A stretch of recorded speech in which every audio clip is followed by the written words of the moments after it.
السلام علیکم۔ ایک روایت ہے جو صحیح بخاری میں امام بخاری لائے ہیں کتاب الرقاق میں، باب التواضع کے تحت۔ بڑی خوبصورت روایت ہے، بڑی دل نواز روایت ہے۔ اس میں اللہ تعالیٰ فرماتے ہیں من عاد علی ولی فقط اذنتہ بالحرب، مطلب یہ کہ جس شخص نے میرے کسی دوست سے دشمنی کی، میرا اس کے خلاف اعلان جنگ ہے۔ پھر آپ فرماتے ہیں، یعنی رسول اللہ صلی اللہ علیہ وسلم کہہ رہے ہیں کہ اللہ تعالیٰ کہتے ہیں وما تقرب الی عبدی بشیء احب الی مما افترضت علیہ، یعنی مطلب اس بات کا یہ ہے کہ میرا بندہ کا جو میرے قرب حاصل کرنا ہے فرائض کے ذریعے سے، یعنی فرائض کے ذریعے سے میرا قرب حاصل کرنے کا عمل مجھے باقی تمام چیزوں سے زیادہ محبوب ہے۔ اور پھر فرماتے ہیں کہ وما یزال عبدی یتقرب الی بالنوافل حتی احبہ، اور پھر فرماتے ہیں کہ میرا بندہ نوافل کے ذریعے سے میرا قرب حاصل کرنے کی کوشش کرتا رہتا ہے حتیٰ کہ میں اس سے محبت کرنے لگ جاتا ہوں۔ اور پھر فرماتے ہیں کہ فاذا احببتہ، جب میں اس سے محبت کرنے لگتا ہوں تو پھر کیا ہوتا ہے کنت سمعہ الذی یسمع بہ، تو پھر میں اس کی سماعت بن جاتا ہوں جس سے وہ سنتا ہے، وبصرہ الذی یبصر بہ، اور اس کی بصارت بن جاتا ہوں جس سے وہ دیکھتا ہے، ویدہ التی یبطش بہا، اور اس کا ہاتھ بن جاتا ہوں جس سے وہ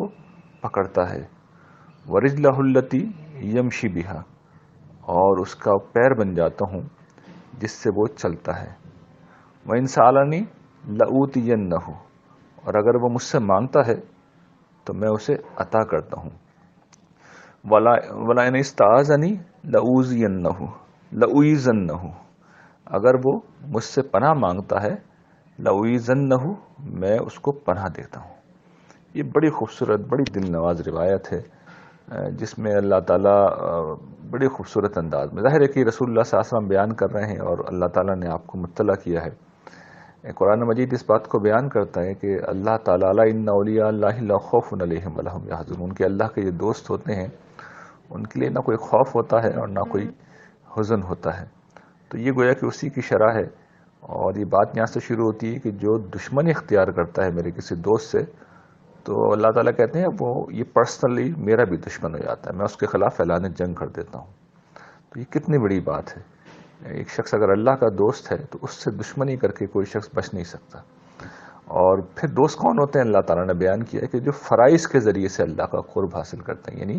جو چیز اللہ کے نزدیک محبوب ہے وہ فرض ہے، جو مطلوب ہے وہ فرض ہے، جو اسے چاہیے وہ فرض ہے۔ اور یہاں سے دین کی ترجیحات کا بھی علم ہوتا ہے، یعنی دین نے، ہم جیسا کہ اپنے قرآن کا مطلوب انسان کورس میں پڑھ بھی رہے ہیں، جو احکام اللہ نے دیے ہیں، یعنی آدمی کو اصل فوکس ان کو کرنا چاہیے، اصل توجہ ان کو دینی چاہیے، اور جب ان کے ذریعے سے آدمی اللہ کا قرب حاصل کرتا ہے تو اللہ کو وہ بہت محبوب ہوتا ہے۔ اس کے بعد پھر نوافل کا نمبر آتا ہے، نوافل کی اپنی بڑی اہمیت ہے، اور اہمیت پھر کیا ہے کہ اللہ کا قرب مزید حاصل ہوتا ہے، یہاں تک کہ آدمی معرفت کے اس مقام پر پہنچ جاتا ہے کہ انسان کی خدا آنکھ بن جاتا ہے، کان بن جاتا ہے، ہاتھ بن جاتا ہے، پاؤں بن جاتا ہے۔ مراد یہ ہے کہ پھر جو اللہ چاہتا ہے آدمی وہی کرتا ہے، وہی دیکھتا ہے، وہی چھوتا ہے اور وہی سنتا ہے۔ تو یہ گویا کہ پھر خدا جو ہے، یہ نہیں کوئی جسمانی اتصال نہیں ہے،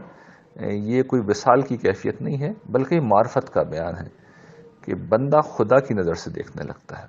اور خدا کا ویژن انسان کو مل جاتا ہے۔ تو یہ وہ چیز ہے جس کی ہمیں خواہش کرنا چاہیے، اور ذریعہ اس کا یہی ہے کہ انسان فرائض کا اہتمام کرے، اس میں کوئی کوتاہی نہ کرے، اور پھر جتنا ممکن ہو سکے انسان تطوع اعمال کے ذریعے سے،